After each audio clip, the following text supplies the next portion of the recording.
আসসালামু আলাইকুম। এখন দেখবেন সংবাদ শিরোনাম। ময়মনসিংহ সদর আসনে মানুষের মন জয় প্রার্থীদের নানা প্রতিশ্রুতি, শিল্পায়ন সহ খুলনার সার্বিক উন্নয়নে যারা ভূমিকা রাখবেন তাদের এগিয়ে রাখছেন ভোটাররা। পদ্মা সেতু উদ্বোধনের পর চাপ বেড়েছে ঢাকা বরিশাল মহাসড়কে। 2.5 বছরও শুরু হয়নি এক্সপ্রেসওয়ের কাজ। এক সপ্তাহে মাদারীপুর অংশে দুর্ঘটনায় নিহত 10। বিভিন্ন স্থানে নির্বাচনী প্রচারণায় বিএনপি প্রার্থীরা চেয়ারম্যানের বিরুদ্ধে আচরণবিধি লঙ্ঘনের অভিযোগ উড়িয়ে দিলেন রিজভী। রাতে চট্টগ্রাম যাবেন তারেক রহমান। গাইবান্ধা বগুড়ায় জামায়াত আমিরের নির্বাচনী সমাবেশ, বেকার ভাতা না দিয়ে তরুণদের কর্মক্ষম করে তোলার ঘোষণা।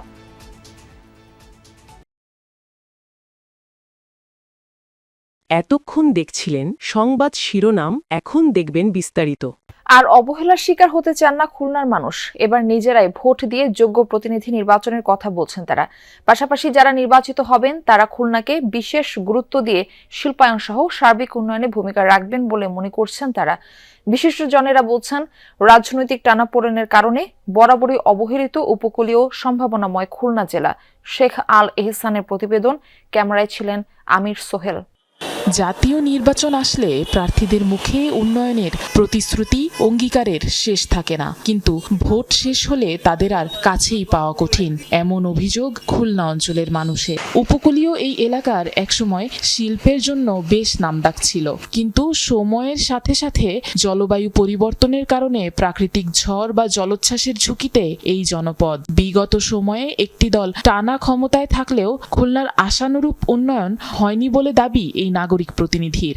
শিল্প কলকারখানা বন্ধ হতে খুলনা থেকে বহু লোক চলে গেছে মাইগ্রেট হয়ে, কিন্তু আমাদের খুলনা অন্যান্য শহরে কিন্তু মানুষ আসে। কারণটা হচ্ছে কর্মসংস্থান নাই। তাহলে একটা হলো শিল্পহীন, দ্বিতীয় হলো এখানে দ্রুততম ব্যবসায়ী যোগাযোগ বিনিয়োগের জন্য বিমানবন্দর নাই, নতুন বিনিয়োগ আসছে না, ফলে কর্মসংস্থানও নাই। এখানে মানুষ বেকার হচ্ছে, দিনে মাইগ্রেটে সন্ত্রাস, আইন শৃঙ্খলার কিন্তু অবনতি হচ্ছে। পর্যাপ্ত সুযোগ সুবিধার অভাবে খুলনার উন্নয়ন বরাবরই বাধাগ্রস্ত হচ্ছে। এর পেছনে রাজনৈতিক নেতারাই দায়ী বলে মনে করেন তিনি। খুলনা বিভাগীয় সদর হিসাবে যে কাঙ্ক্ষিত উন্নয়নের কথা ছিল সেই জায়গায় যায় নাই। এর জন্য আমি মনে করি পলিটিক্যাল কমিটমেন্ট দায়ী, এবং যারা ক্ষমতায় গেছে তারা কাঙ্ক্ষিত সেই বিষয়গুলো কিন্তু আনতে পারে নাই। দীর্ঘদিন পর একটি অবাধ সুষ্ঠু নির্বাচনের আশা করছেন খুলনার মানুষ, তাই যিনি জনপ্রতিনিধি হবেন তার কাছে প্রত্যাশাও বেশি। জনগণ তথা দেশের জন্য কল্যাণকর না হলে মানুষ শুধুমাত্র ইমোশনে কাউকে ভোট দেওয়া উচিত হবে না। পদ্মা সেতু উদ্বোধনের পর ঢাকা বরিশাল মহাসড়ক এক্সপ্রেসওয়ে উন্নত করার কথা থাকলেও 2.5 বছরে হয়নি বাস্তবায়ন। কয়েক গুণ যানবাহনের চাপে সড়ক দুর্ঘটনা এখন নিয়মিত ঘটনা। মাত্র এক সপ্তাহের মধ্যে মহাসড়কটির মাদারীপুর অংশে বড় দুর্ঘটনায় প্রাণ হারিয়েছেন 10 জন। 13 জানুয়ারি মাদারীপুরের তাঁতিবাড়ি এলাকায় বরিশালগামী একটি কাভার্ড ভ্যানের চাপায় ঝড়ে 3 অটো ভ্যান যাত্রীর প্রাণ। সেই রক্তের দাগ না শুকাতেই 18 তারিখ আরও একটি দুর্ঘটনা। মোস্তফাপুর মিলগেট এলাকায় বাস ইজি বাইক সংঘর্ষে প্রাণ হারান 7 জন। পদ্মা সেতু উদ্বোধনের পর ঢাকা বরিশাল মহাসড়কে যানবাহনের চাপ বেড়েছে কয়েক গুণ। প্রতিদিন এই সড়ক হয়ে চলাচল করে মাদারীপুর, বরিশাল, পটুয়াখালী সহ বিভিন্ন জেলার কয়েক হাজার যানবাহন। তবে ফরিদপুর থেকে বরিশাল পর্যন্ত সড়কটি 6 লেনে উন্নীতের কথা থাকলেও শুরু হচ্ছে না কাজ। তাতে 47 কিলোমিটার সড়ক খুবই ঝুঁকিপূর্ণ। প্রতিনিয়ত ঘটছে দুর্ঘটনা। গাড়ির জন্য রাস্তা থেকে পার হয়ে যায় না, এই পাড়া থেকে ওপারে যেতে অনেক কষ্ট হয়, মানুষ অনেক অ্যাক্সিডেন্ট করে। টু লাইন থাকার রাজধানীতে ত্রয়োদশ জাতীয় সংসদ নির্বাচনের প্রচারণা চালাচ্ছেন বিএনপি প্রার্থীরা। সকাল থেকেই বিভিন্ন পাড়া মহল্লায় শুরু হয় প্রচারণা। মিরপুর 12তে প্রচারণা চালান ঢাকা 16 আসনের বিএনপি প্রার্থী আমিনুল হক। বলেন, এই আসনের অনেক এলাকায় মাদক আর চাঁদাবাজির সমস্যা রয়েছে। সংসদ সদস্য নির্বাচিত হলে কোনো চাঁদাবাজ বা মাদক ব্যবসায়ীকে প্রশ্রয় না দেওয়ার অঙ্গীকার করেন তিনি। আমিনুল বলেন, কোনো অন্যায়কারী, চাঁদাবাজ বা মাদক ব্যবসায়ীকে প্রশ্রয় দেওয়া হবে না। একটি সুন্দর, শান্তিপূর্ণ এবং একটি মানবিক বাংলাদেশ গড়ার কথাও জানান তিনি। এদিকে ওয়ারিতে প্রচারণা চালাচ্ছেন ঢাকা 6 আসনে বিএনপির প্রার্থী ইশরাক হোসেন। প্রতিশ্রুতি দেন, নির্বাচিত হলে গ্যাস সংকট সমাধানের, সেই সাথে ড্রেনেজ ব্যবস্থা ও জলাবদ্ধতা নিরসন সহ চাঁদাবাজদের বিরুদ্ধে ব্যবস্থা নেওয়ার কথা জানান ইশরাক। বাংলাদেশের মানুষ এখন অনেক সচেতন।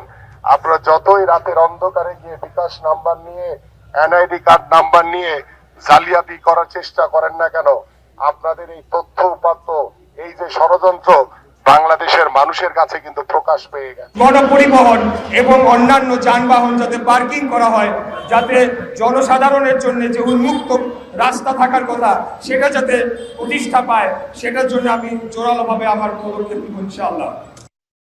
তারেক রহমানের বিরুদ্ধে এনসিপির করা নির্বাচনী আচরণবিধি লঙ্ঘনের অভিযোগ সম্পূর্ণ মিথ্যা। আর এই মন্তব্য করে এটিকে হাইপার প্রোপাগান্ডার অংশ আখ্যা দিয়েছেন বিএনপির সিনিয়র যুগ্ম মহাসচিব রুহুল কবির রিজভী। আরাফাত হোসেন কোকোর মৃত্যুবার্ষিকীতে বনানীতে তার কবর জিয়ারত শেষে এই কথা বলেন রিজভী আহমেদ। বলেন 1/11 এবং আওয়ামী লীগ সরকার আমলে শারীরিক ও মানসিকভাবে নির্যাতনের কারণেই আরাফাত রহমান মারা যান। রিজভী বলেন, নির্বাচন কমিশনের অনুরোধে উত্তরবঙ্গের সফর স্থগিত করেছিলেন তারেক রহমান। পরবর্তীতে ইসির নিয়ম মেনেই প্রচারণা চালান তিনি। তারেক রহমানের নেতৃত্ব গুণে ও বক্তব্যে ঈর্ষান্বিত হয়ে প্রতিপক্ষরা জনগণের মাঝে বিভ্রান্তি ছড়াচ্ছে বলেও দাবি করেন রুহুল কবির রিজভী। দেশের তরুণ সমাজকে বেকার ভাতা না দিয়ে কর্মক্ষম করে তোলা হবে, এমনটা জানিয়েছেন জামায়াতের আমির ডাক্তার শফিকুর রহমান। সকালে গাইবান্ধার পলাশবাড়ি পাইলট উচ্চ বিদ্যালয় মাঠে নির্বাচনী জনসভায় এই কথা বলেন তিনি। জামায়াত আমির যুবকদের প্রত্যাশিত নতুন বাংলাদেশ করতে গণভোটে হ্যাঁকে জয়যুক্ত করার আহ্বান জানান। ডাক্তার শফিকুর বলেন, কারো লাল চক্ষুকে ভয় পায় না জামায়াত। প্রতিবেশী কোনো দেশের আধিপত্যবাদ বরদাস্ত করা হবে না। তিনি বলেন, দেশের আকাশে এখনো কালো ছায়া দেখা যাচ্ছে। আগামী নির্বাচনে সেই কালো ছায়া দূর করতে সবাইকে ঐক্যবদ্ধ থাকার আহ্বান জানান জামায়াত আমির। আমরা ভয় করি শুধু আল্লাহ রাব্বুল আলামিনকে। কোন আধিপত্যবাদের ছায়া বাংলাদেশে আমরা দেখতে চাই না। আমরা প্রতিবেশীদেরকে আমাদের প্রতিবেশী হিসাবে দেখতে চাই। আমরা কারো উপর খবরদারি করতে চাই না, আর কেউ এসে 56,000 বাংলাদেশের উপর খবরদারি করুক তাও দেখতে চাই না। দীর্ঘ 16 বছর পর নির্বাচনের পরিবেশ তৈরি হয়েছে, তাই মানুষ যেন নির্বিঘ্নে ভোট দিতে আসে সে প্রত্যাশার কথা জানিয়েছেন 10 দলীয় জোট মনোনীত ঢাকা 11 আসনের প্রার্থী নাহিদ ইসলাম। সকালে রাজধানীর ভাটারা এলাকায় নির্বাচনী গণসংযোগ শুরুর আগে এই কথা বলেন তিনি। নাহিদ দাবি করেন, নির্বাচনী প্রচারণায় আচরণবিধি লঙ্ঘন করেছে একটি দল। ফ্যামিলি কার্ডের মাধ্যমে ভোট কেনার কৌশল অবলম্বন করা হচ্ছে, আর এমন আশ্বাস দেয়া হচ্ছে যা বাস্তবায়িত হওয়ার সম্ভাবনা নেই। এসব আশ্বাসে জনগণকে বিভ্রান্ত না হওয়ার আহ্বান জানান এনসিপির আহ্বায়ক। নাহিদের দাবি, বিভিন্ন এলাকায় ভোটারদের মাঝে ভয় ভীতি ছড়ানো হচ্ছে, কোনোভাবেই ভোটারদের ভীত না হওয়ার আহ্বান জানান তিনি।